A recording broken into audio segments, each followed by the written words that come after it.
అస్సలాము అలైకుం అందరికీ నమస్తే. Welcome to our channel Jayu vlogs. ఈరోజు నేను ఇంకో కొత్త వంట చూపిస్తానండి. అది పలావే.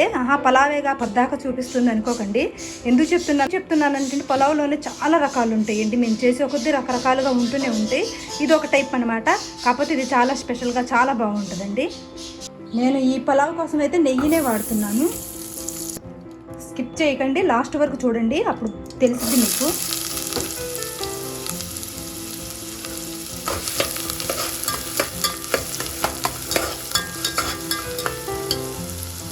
కొబ్బరితో చేసే కొబ్బరి పలావ్. కాకపోతే అందరూ చేసినట్టు పాలు తీసి చేయటం కాదండి. ఇది బాగుంటుంది, చాలా బాగుంటుంది. మా అమ్మ చేసేదండి చిన్నప్పుడు, చాలా బాగుంటుంది. ఇప్పుడంటే కొబ్బరి అరగట్లేదని చెప్పేసి అసలు కొబ్బరి తినట్లేదు. చాలా మంచిదండి కొబ్బరి తింటే. ఎలా చేయాలో నేను చూపిస్తాను ఇప్పుడు.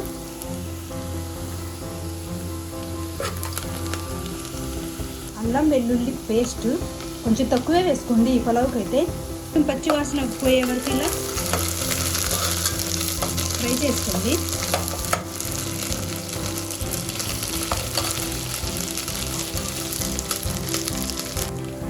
ఇప్పుడు ఈ పచ్చి కొబ్బరిని కూడా దీంట్లో వేసేద్దాం. ఇది కూడా కొంచెం పచ్చి వాసన పోవాలి.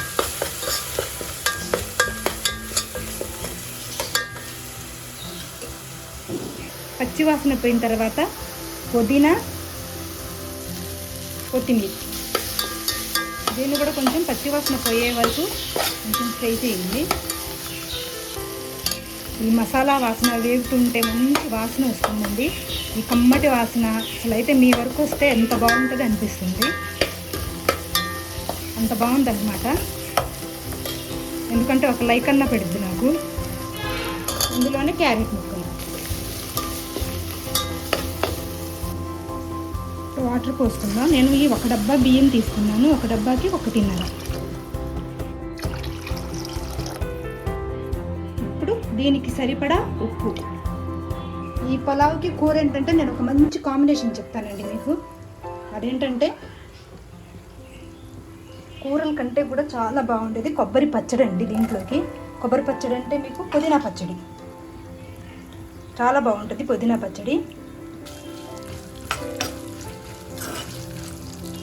పచ్చిమిర్చి, పుదీనా. నేనేంటంటే ఒకేసారి వేసుకుంటున్నానండి అన్నీ. కొంచెం ఇలా ఫ్రై చేసుకుంటే సరిపోద్ది. ఈ పచ్చడికి చాలా బాగుంటుంది పచ్చడి. దీంట్లో బియ్యం పోసేసుకుందాం. నెక్స్ట్ వచ్చేసింది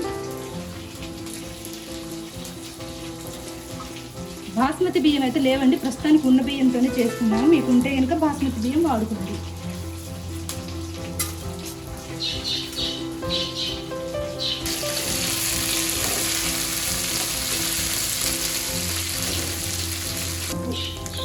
మీకు సరిపడా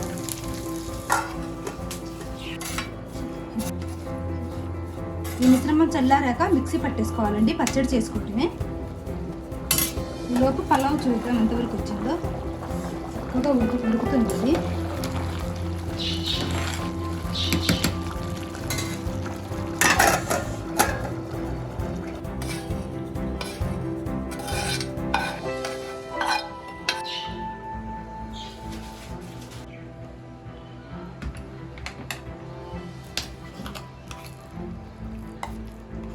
ఇంకా దీనికైతే తాలింపు అస్సలు అవసరం లేదండి. ఇది ఇలా సరిపోయింది.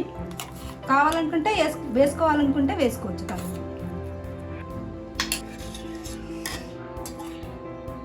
పలావ్ రెడీ అయిపోయింది. ఇంకో మంచి పద్ధతి చూపిస్తాను మీకు పలావ్ ఎలా తినాలనేది. చూడండి. అదేంటంటేనండి, ఇంతకుముందు మేము చిన్నప్పుడు ఇస్తరాకులో తినేవాళ్ళం, గుర్తుందో లేదు. వేడి వేడి అన్నం దానిపైన పడంగానే మంచి వాసన వస్తూ ఉంటుంది అనమాట. ఇప్పుడు అసలు మర్చిపోయాం అది ఇస్తరాకులో తింటాం అనేది. చూసారా, వేడి వేడిగా వేస్తుంటే ఎలా పొగలు వస్తున్నాయో. అసలు వేయంగానే ఎంత కమ్మటి వాసన వస్తుందండి. ఆ ఇస్తరాకు వాసన మంచి వాసన వస్తుంది. ఆ వాసనకే తినాలనిపిస్తుంది అనమాట. అంత బాగుందండి. ఈ ఆకు అయితే నేను తీసినాను కానీ కడిగేసానండి శుభ్రంగా వాటర్ పెట్టి, అందుకే అలా ఉంది. కొబ్బరి పచ్చడి.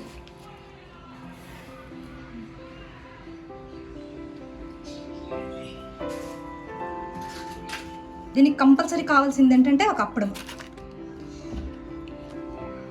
ఈ మూడిటి కాంబినేషన్ అండి చాలా బాగుంటుంది. అది కాకుండా ఇస్తరాకులో వేసి తింటుంటేనండి అసలు ఎంత మంచి వాసన వస్తుందంటే తప్పకుండా ట్రై చేయండి మీరు కూడా. చాలా మంచి వాసన వస్తుంది, చాలా బాగుందండి. వాసన అయితే స్మెల్ ఎంత బాగుందో. మీరు కూడా తప్పకుండా ఇలా పులావ్ తయారు చేసి తిని ఇస్తరాకులోని తిని ఎలా ఉందో కామెంట్స్లో చెప్పండి. థ్యాంక్ యూ అండి. వీడియో చూసిన వాళ్ళు కొత్తగా చూసే వాళ్ళు అయితే లైక్ చేయండి, షేర్ చేయండి, సబ్స్క్రైబ్ చేయండి.